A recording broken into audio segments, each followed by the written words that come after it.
So how did I end up exactly in this spot? Well, about 6 months ago, I bought a property for $101. I know that sounds crazy, but there's tax auctions, if you've ever heard of them.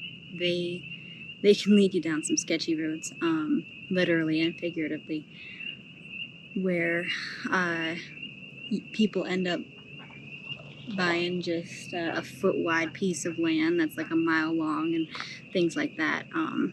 Completely useless pieces of land most of the time, but every once in a while there's a good piece out there.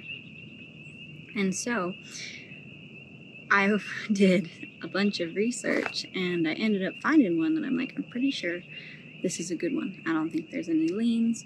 It seems like a decent amount of property. I'm gonna go for it.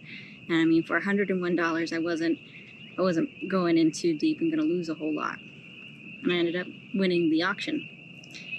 And so that day I became the owner of 0.3 acres in Arkansas. And I've never even been to Arkansas. And, you know, I start looking at my map of my travels and I'm figuring out, you know, when I'm actually going to go get to see this property, because I never went and saw it in person. And I thought I might make it there in the fall, but the cold weather kept moving in and I ended up going to a concert in Chicago. And the way the timing played out, I wasn't going to be able to hit Arkansas from the north. And so I just decided, I'm like, you know what, no big loss. I will come around and hit it when I'm going through the south. So I go all the way around down the East Coast, down to Texas, visit one of my friends in Texas, and then it's finally time to go see my property. And I've been waiting 6 months for this, a long time. I'm hoping that I didn't end up on some sort of list of like idiots who bought, you know, a foot wide piece of land. So I put in the GPS coordinates and I show up there, and you know, it's not a bad piece of property actually that I got. It's on a really janky dirt road with a ravine and a culvert that's about ready to wash out, and all the roads up to that point, absolute nightmare. But on my way there, I ended up stopping at this campsite that's next to a boat ramp. And I stayed there for 2 days. It ended up being a really beautiful spot. And while I was sitting there, I had my doors open like I always do.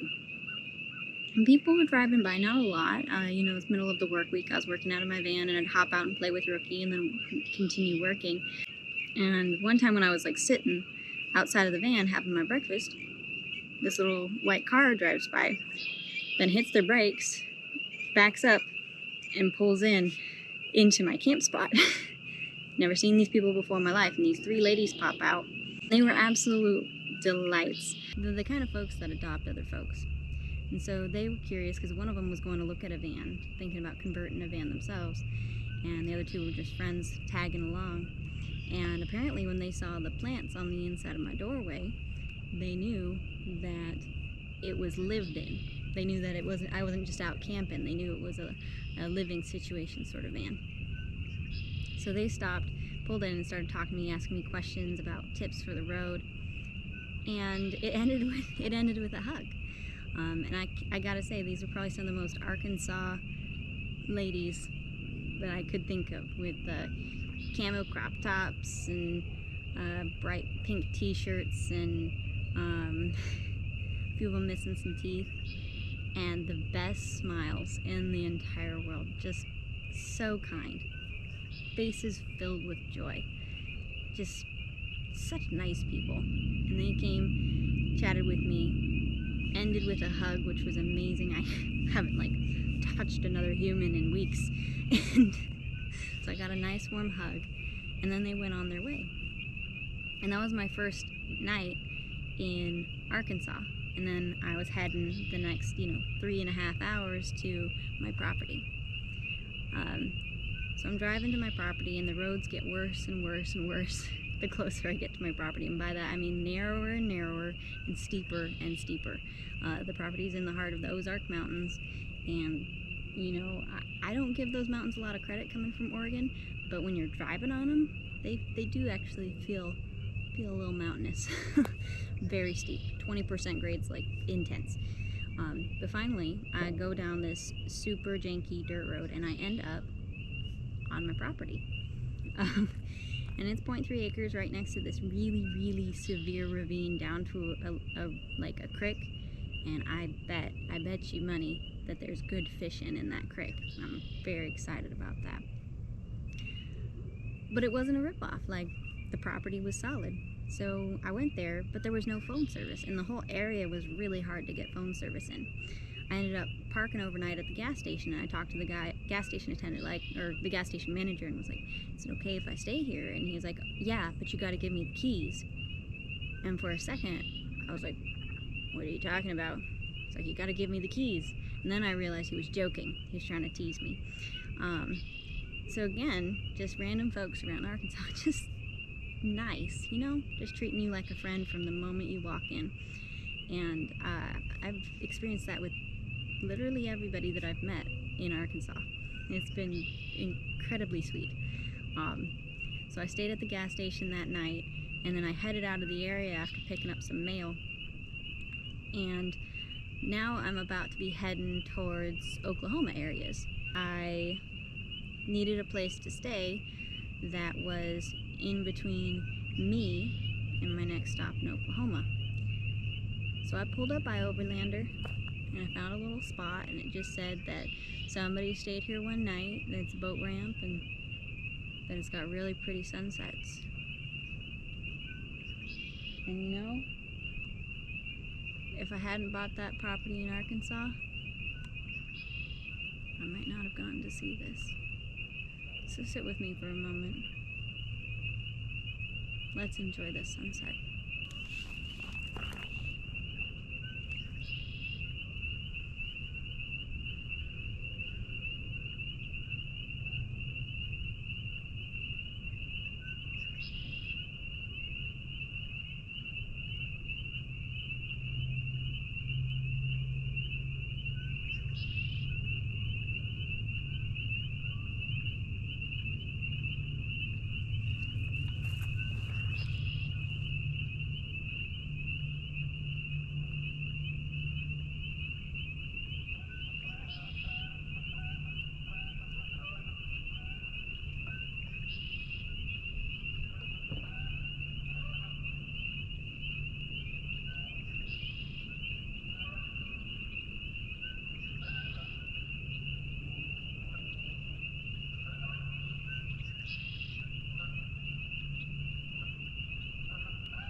Thank you.